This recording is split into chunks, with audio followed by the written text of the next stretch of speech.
బాబు సంచలన వ్యాఖ్యలు చేశారు. తమ ఉమ్మడి ఆదిలాబాద్ జిల్లాను నిర్లక్ష్యానికి గురి చేశారని ఆరోపించారు. తెలంగాణ రాష్ట్రం ఏర్పాటయ్యాక తమ ప్రాంతంపై అశ్రద్ధ వహించారన్నారు. తమ ప్రాంతంపై వివక్ష కొనసాగితే తమను మహారాష్ట్రలో కలపాలన్నారు. దక్షిణ తెలంగాణ మీద ఉన్న శ్రద్ధ ఉత్తర తెలంగాణ మీద లేకుండా పోయిందన్నారు. తమ పక్కన ఉన్న చంద్రపూర్, గడ్చిరోలి జిల్లాలను మహారాష్ట్ర ప్రభుత్వం ఎంతో అభివృద్ధి చేసిందన్నారు. తమ ప్రాంతంలో ఎక్కువ మంది మరాఠీ మాట్లాడుతున్నారని అన్నారు. దక్షిణ తెలంగాణ ప్రాజెక్టుల మీద ఉన్న శ్రద్ధ ఉత్తర తెలంగాణ ప్రాజెక్టుల మీద కూడా ఉండాలి. ఇది ప్రధానంగా మేము కోరుకునేది కూడా. చాలా వెనుకబడ్డం.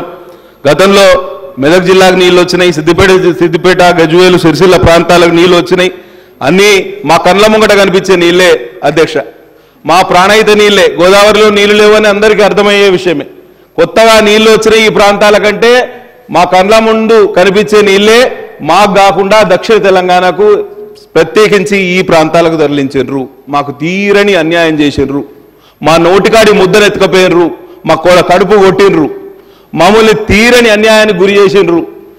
ప్రత్యేక తెలంగాణ రాష్ట్రంలో ఇంత అన్యాయం జరుగుతుందని అనుకుంటే మా సోదరులు ఎవరు కూడా ఈ ఉద్యమంలో పాలు పంచుకునేవారు కాదు. ఇవాళ మొత్తం ఉమ్మడి ఆదిలాబాద్ జిల్లాను నరకయాతనకు గురి చేసి నోటికాడి ముద్దనెత్తుకపోయింది గత ప్రభుత్వం.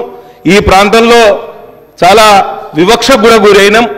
వెనుకబడ్డ కుమ్రంభీం ఆసిఫాబాద్ జిల్లా అధ్యక్ష, నేనేమంటున్నా అంటే ఈ వివక్ష, ఈ వెనుకబాటుతనం, ఈ అన్యాయం, ఈ మోసపూరిత ఆలోచనలు ఇవన్నిట్లో మేము వెళ్ళదలుచుకోలే. కానీ ఈ